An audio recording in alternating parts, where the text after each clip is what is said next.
American Boeing B-29 bomber. उस वक्त Japan पर बॉम्बिंग रेड्स आम बात बन चुकी थी। एक एटॉमिक बॉम्ब थी, उसका नाम था लिटिल बॉय। बॉम्ब हवा में गिरता रहा सिर्फ 43 सेकंड्स तक, सिर्फ 43 सेकंड्स, और फिर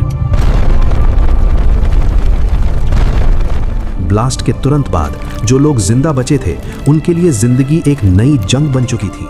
हॉस्पिटल्स टूट चुके थे, डॉक्टर्स खुद जख्मी थे और इलाज के लिए ना दवा थी ना कोई तैयारी। लोग सड़कों पर पड़े थे, कुछ लोग तुरंत मर गए थे, लेकिन हजारों लोग धीरे धीरे मरते गए। 6 अगस्त 1945 जापान के हिरोशिमा सिटी में एक गर्म लेकिन खूबसूरत सुबह थी। आसमान बिल्कुल साफ था, नीला, सूरज चमक रहा था और शहर अपनी रोज की जिंदगी में मशगूल था। Good morning. Morning, how are you? Hi there. Monday की सुबह थी। सुबह के करीब 8 बजे लोग अपने ऑफिसेस पहुंच रहे थे। बच्चे स्कूल के क्लासरूम्स में बैठ चुके थे, टीचर पहले पीरियड की तैयारी कर रहे थे। सब कुछ बिल्कुल नॉर्मल लग रहा था, लेकिन किसी को अंदाजा भी नहीं था कि सिर्फ कुछ ही मिनट्स बाद यह शहर इंसानी तारीख की सबसे खौफनाक तबाही देखने वाला है। कुछ लोगों ने अचानक आसमान में एक एयरक्राफ्ट देखा, एक अमेरिकन बोइंग B-29 बॉम्बर। उस वक्त जापान पर बॉम्बिंग रेड्स आम बात बन चुकी थीं, इसलिए ज्यादा लोगों ने इस पर ध्यान नहीं दिया। फिर 8:15 AM पर उस एयरक्राफ्ट से एक छोटी सी चीज नीचे गिरती हुई दिखाई दी। दूर से देखने पर लोग समझ नहीं पा रहे थे कि वो क्या है। किसी को लगा शायद एक बॉम्ब होगा, लेकिन कोई भी उसकी असल हकीकत का अंदाजा नहीं लगा सकता था। वो चीज एक एटॉमिक बॉम्ब थी, उसका नाम था लिटिल बॉय। बॉम्ब हवा में गिरता रहा सिर्फ 43 सेकंड्स तक, सिर्फ 43 सेकंड्स, और फिर एक पल में सब कुछ बदल गया। एक इतनी तेज रोशनी चमकी जैसे सूरज जमीन पर उतर आया हो। एक भयानक फायरबॉल ने पूरे शहर को अपनी लपेट में ले लिया। टेम्परेचर 4000 डिग्री सेल्सियस तक पहुंच गया।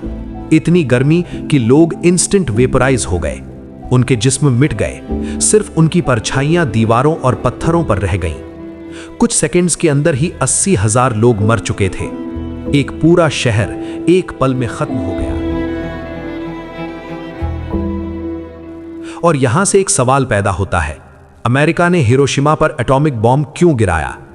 इस सवाल का जवाब समझने के लिए हमें वक्त में थोड़ा पीछे जाना पड़ेगा। हमारी कहानी शुरू होती है सेकेंड वर्ल्ड वॉर से।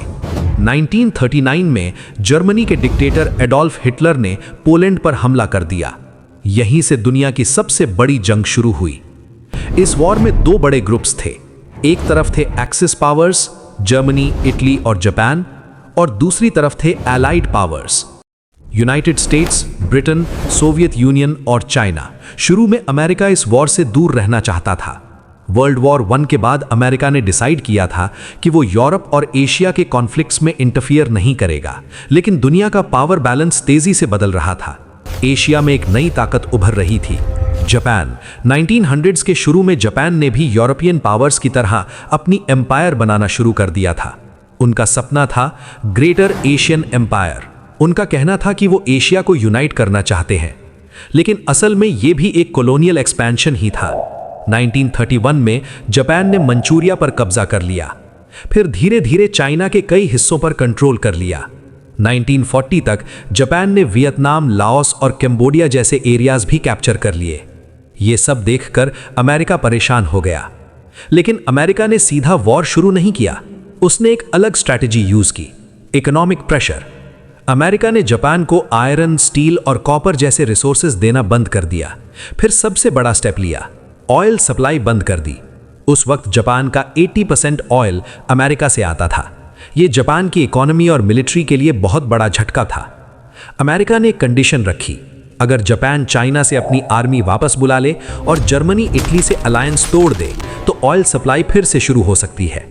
लेकिन जापान के लिए यह मानना मतलब था अपने एम्पायर के सपने को छोड़ देना, और जापान ने यह एक्सेप्ट नहीं किया।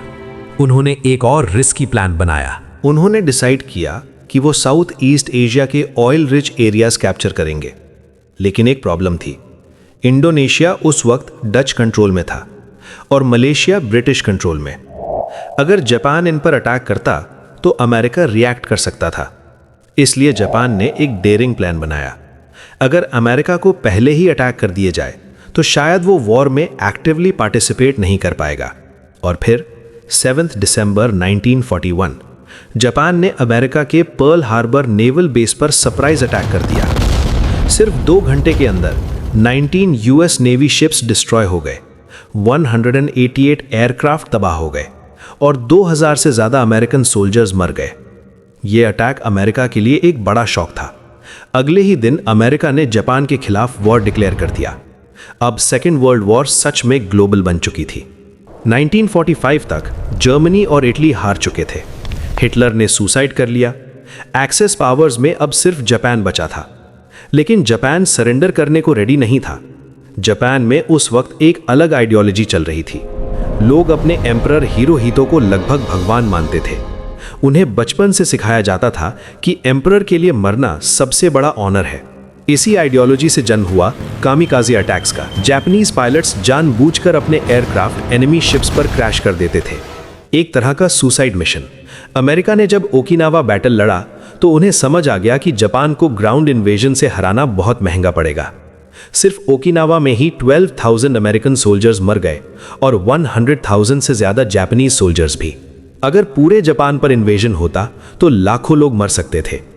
इसी वक्त अमेरिका के पास एक सीक्रेट वेपन था, मैनहट्टन प्रोजेक्ट, एक सीक्रेट साइंटिफिक प्रोजेक्ट जिसमें दुनिया का पहला एटॉमिक बॉम्ब बनाया जा रहा था। 16 जुलाई 1945 को न्यू मैक्सिको डेजर्ट में इसका टेस्ट किया गया और टेस्ट सक्सेसफुल रहा। अमेरिका के प्रेसिडेंट हैरी ट्रूमन ने डिसाइड किया कि जापान को एक फाइनल वार्निंग दी जाएगी। 26 जुलाई 1945 पोट्सडैम डिक्लेरेशन। अमेरिका, ब्रिटेन और चाइना ने जापान से कहा, अनकंडीशनल सरेंडर करो वरना कंप्लीट डिस्ट्रक्शन का सामना करो। लेकिन जापान ने इस वार्निंग को इग्नोर कर दिया और फिर 6 अगस्त 1945 हिरोशिमा, एक एटॉमिक बॉम्ब ने पूरे शहर को मिटा दिया। लेकिन हैरानी की बात यह थी कि जापानीज मिलिट्री अब भी सरेंडर के लिए रेडी नहीं थी। इसलिए अमेरिका ने एक और स्टेप लिया। 9 अगस्त 1945 दूसरा एटॉमिक बॉम्ब। इस बार टारगेट था नागासाकी। इस बॉम्ब का नाम था फैट मैन। ये और भी पावरफुल था। इस ब्लास्ट में 40,000 लोग तुरंत मर गए और शहर का बड़ा हिस्सा तबाह हो गया। अब जापान के लीडर्स के पास कोई ऑप्शन नहीं बचा था। एक तरफ अमेरिका एटॉमिक बॉम्ब्स गिरा रहा था, दूसरी तरफ सोवियत यूनियन ने भी जापान पर वॉर डिक्लेयर कर दिया था। फाइनली 15 अगस्त 1945 जापान के एम्परर हिरोहितो ने सरेंडर अनाउंस कर दिया और इसी के साथ सेकेंड वर्ल्ड वॉर ऑफिशियली खत्म हो गया। जंग उस दिन खत्म जरूर हुई थी, लेकिन उस जंग के जख्म आज तक भर नहीं पाए। ब्लास्ट के तुरंत बाद जो लोग जिंदा बचे थे उनके लिए जिंदगी एक नई जंग बन चुकी थी। ऐसे लोगों को हिबाकुशा कहा गया। ये वो लोग थे जो उस रोशनी, उस आग और उस तबाही के बीच से गुजरे थे और फिर भी जिंदा रहे। लेकिन जिंदा रहना ही उनके लिए सबसे बड़ा बोझ बन गया। उनके जिस्म रेडिएशन से जल चुके थे। कई लोगों की स्किन पिघल रही थी, किसी के बाल गिर रहे थे, किसी की आंखों की रोशनी धीरे धीरे चली जा रही थी। हॉस्पिटल्स टूट चुके थे, डॉक्टर्स खुद जख्मी थे और इलाज के लिए ना दवा थी ना कोई तैयारी। लोग सड़कों पर पड़े थे, प्यास से तड़पते हुए, और आसमान से गिर रही थी एक अजीब सी काली बारिश। ये ब्लैक रेन रेडियो एक्टिव थी। जो लोग इसके नीचे आए उनके शरीर के अंदर जहर उतर गया। दिन बीतते गए लेकिन मौत रुकने का नाम नहीं ले रही थी। कुछ लोग तुरंत मर गए थे, लेकिन हजारों लोग धीरे धीरे मरते गए। महीनों तक, सालों तक रेडिएशन सिकनेस ने उन्हें अंदर से तोड़ दिया। बुखार, खून की उल्टी, इन्फेक्शन और फिर एक लंबे दर्द के बाद मौत। बच्चे जो बाद में पैदा हुए उनमें भी असर दिखा। किसी का शरीर ठीक से डेवलप नहीं हुआ, किसी को जेनेटिक डिजीजेस मिली। ये ट्रेजेडी सिर्फ एक जनरेशन तक सीमित नहीं रही, ये पीढ़ी दर पीढ़ी चलती रही। दुनिया के लीडर्स ने भी इस तबाही को देखा और समझा कि अब वॉर का मतलब बदल चुका है। अब जंग सिर्फ जीत या हार तक सीमित नहीं रही, अब जंग का मतलब हो सकता है पूरी दुनिया का खात्मा। इसी डर ने जन्म दिया कोल्ड वॉर को, एक ऐसी जंग जो कभी ऑफिशियली लड़ी नहीं गई लेकिन हर रोज महसूस की गई। एक तरफ अमेरिका, दूसरी तरफ सोवियत यूनियन। दोनों के पास न्यूक्लियर वेपन्स थे और दोनों एक दूसरे पर शक करते थे। न्यूक्लियर आर्म्स रेस शुरू हो चुकी थी। हर साल और ज्यादा पावरफुल बॉम्ब्स बन रहे थे, ऐसे बॉम्ब्स जो हिरोशिमा और नागासाकी से हजारों गुना ज्यादा ताकतवर थे।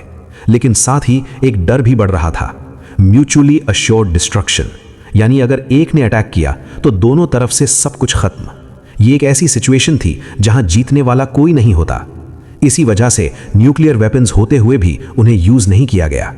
आज भी दुनिया में हजारों न्यूक्लियर वेपन्स मौजूद हैं। कुछ मिसाइल्स ऐसे हैं जो सिर्फ मिनटों में कॉन्टिनेंट्स क्रॉस कर सकते हैं।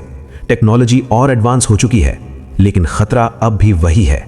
लेकिन हिरोशिमा और नागासाकी आज सिर्फ शहर नहीं रहे, वो एक मैसेज बन चुके हैं, एक वार्निंग, एक याददाश्त कि इंसान जब अपनी हद पार करता है तो उसका नतीजा कितना खौफनाक हो सकता है। आज हिरोशिमा में पीस मेमोरियल खड़ा है, जहां लोग दूर दूर से आते हैं। वहां एक घड़ी रुक गई है 8:15 पर, वही वक्त जब सब कुछ बदल गया था।